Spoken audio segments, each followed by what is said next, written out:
viewers, இன்னைக்கு நம்ம பார்க்க போற டாபிக் என்னன்னா OBG ல இருக்க இம்பார்ட்டன்டான golden points. Okay, so relationship between the long axis of fetus of the mother அப்படினா என்ன மீனிங் அப்படினா fetal-ஓட லை அப்படினு அர்த்தம். So then the yearly pubertium extends எது வரைக்கும் போகலாம் அப்படினா until the first week of postpartum. Then what is the current sequence of mitosis? Cell இதுல வந்து mitosis ஓட இதுல வந்து எப்படி வரும்? Prophase, metaphase, anaphase, telophase அப்படின்றதுதான்.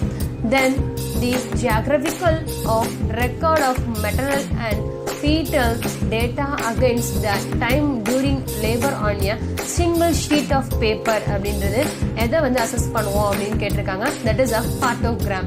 Then normal Apgar score of newborn is 7 and above. Then uterine fibroid is located associated with the என்ன condition அப்படின்னா endometriosis அப்படின்றதுதான். Then which of the following is seen in pre-eclampsia?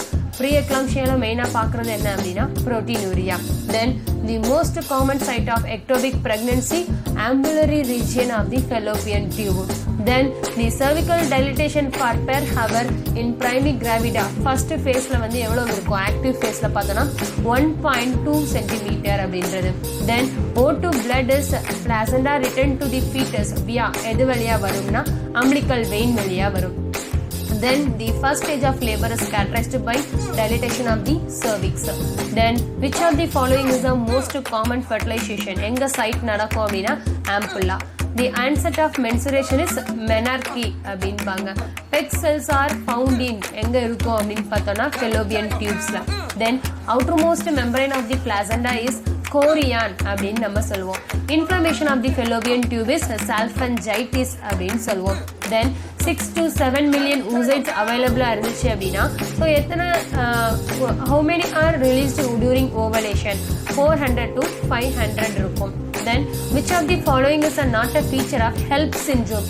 HELLP syndromeல actually என்ன இருக்கும் அப்படின்னு பார்த்தனா hemolysis, elevated liver enzyme and low platelet count அப்படின்றது. But இதுல இல்லாத ஒரு விஷயம் என்ன அப்படின்னா eosinophilia அப்படின்றது இருக்கவே இருக்காது. Okay, then most common cause of non-engagement at term in primigravida அப்படின்னு கேட்டோம்னா cephalopelvic disproportion. Approximate average of weight of placenta is 508 grams அதாவது 500 gramல இருக்கும். Then ovulation of 36 daysல வந்து எவ்வளவு டேஸ்ல வந்து ovulation நடக்கும்னா 20 to 24th டேல வந்து நடக்கும். ovarian cycle வந்து யார் இனிஷியேட் பண்ணுவாங்க அப்படின்னா follicle stimulating hormone அப்படின்றவங்க. The common genital prolapse வந்து சிஸ்டோசில் தான் common genital prolapse இருக்கும். postpartum pregnancy வந்து எவ்வளவு கண்டினியூஸ் ஆகும்? எந்த டே வரைக்கும் கண்டினியூஸ் ஆகும்னா 294 டேஸ் வரைக்கும் கண்டினியூஸ் ஆகும். பாலிசிஸ்டிக் ஓவேரியன் சிண்ட்ரோம்ல வந்து எது இன்க்ரீஸ்டா இருக்கும் அப்படின்னு பார்த்தோம்னா லூட்டனைசிங் ஹார்மோன். ஸோ இதெல்லாம் ரொம்ப இம்பார்ட்டன்டானது, நோட் பண்ணிக்கோங்க, படிங்க, ஃபாலோ பண்ணுங்க. தேங்க்யூ.